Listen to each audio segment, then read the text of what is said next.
ஸ்ரீ குருபியோ நமக. அனைவருக்கும் நமஸ்காரம். தினமும் மாலையில் ஜபிக்க வேண்டிய மங்கள ஸ்லோகங்கள் தொகுப்பு பார்க்கலாம். பூஜை அறையில் தீபமேற்றி வைத்து விபூதி குங்குமம் இட்டுக்கொண்டு ஒரு தட்டில் விபூதியை சுவாமி படத்தின் முன் வைத்து இந்த ஸ்லோகங்களை 3 முறை பாராயணம் செய்து பிறகு அந்த விபூதியை உபயோகப்படுத்தினால் சகல மங்களமும் உண்டாகும். அவரவர் பிரச்சனைகள், கடன், நோய், காரிய தடைகள், ஆபத்துகள், வறுமை, அகால மரணம், மனதில் உள்ள பயம், கோபம், கவலைகள் நீங்கி நிம்மதியாக வாழ வழி செய்யும். அனைத்து ஸ்லோகங்களுமே பலன் தரும் ஸ்லோகங்கள். குழந்தைகள் முதல் பெரியவர் வரை சொல்ல எளிமையான சின்ன சின்ன ஸ்லோகங்கள். அனைவரும் சொல்லி பலன் பெறுவோம். மாலையில் ஜபிக்க வேண்டிய மங்கள ஸ்லோகங்கள்.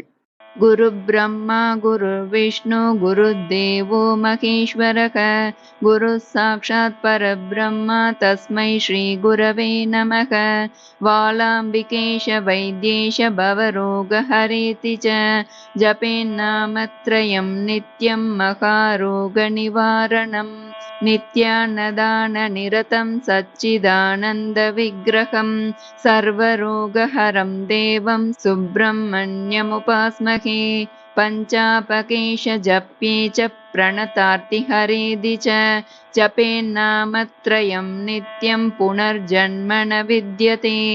रक्ष पञ्चनदीनाथ दया सिन्धो महेश्वर अनाथनाथ भक्तानाम् अभयप्रद शङ्कर. सुमीनाक्षी सुन्दरेशौ भक्तकल्पमहीरुदौ दयोरनुग्रह यत्र तत्र शोको न विद्यते. श्रीकण्ठ पार्वतीनाथ तेजिनी पुरनायक आयुर्बलं श्रियं देहि हर मे पातकं हर. गौरी वल्लभ कामारे कालकूट विशासन मामुद्रा पदं बोधे त्रिपुरघ्नान्तकान्तक. गौरीपते नमस्तुभ्यं गंगा चन्द्रकलाधर अशेष क्लेश दुरितं हरा सुमम शङ्कर. महादेवं महेशानं महेश्वरम् उमापतिं महासेन गुरुं वन्दे महाभयनिवारणम्. मृत्युञ्जयाय रुद्राय नीलकण्ठाय शम्भवे अमृतेशाय सर्वाय महादेवाय ते नमः. श्रियः कान्ताय कल्याण निधये निधयेर्तिनां श्रीवेङ्कटनिवासाय श्रीनिवासाय मङ्गलम्. मङ्गलं कौशलेन्द्राय महनीय गुणाब्धये चक्रवर्ति तनूजाय सार्वभौमाय मङ्गलम्. कृष्णः करोतु कल्याणं कंसकुञ्जरी केसरी कालिन्दी जलकल्लोल कोलाहल कुतूहली. श्रीरामचन्द्रशितपारिजातः समस्त कल्याण गुणाभिरामः सीतामुकाम्बोरुह चञ्चलीको निरन्तरं मङ्गलमातनोतु. काञ्चनाद्रिनिभाङ्गाय वाञ्छितार्थप्रदायिने अञ्जनाभाग्यरूपाय आञ्जनेयाय मङ्गलम्.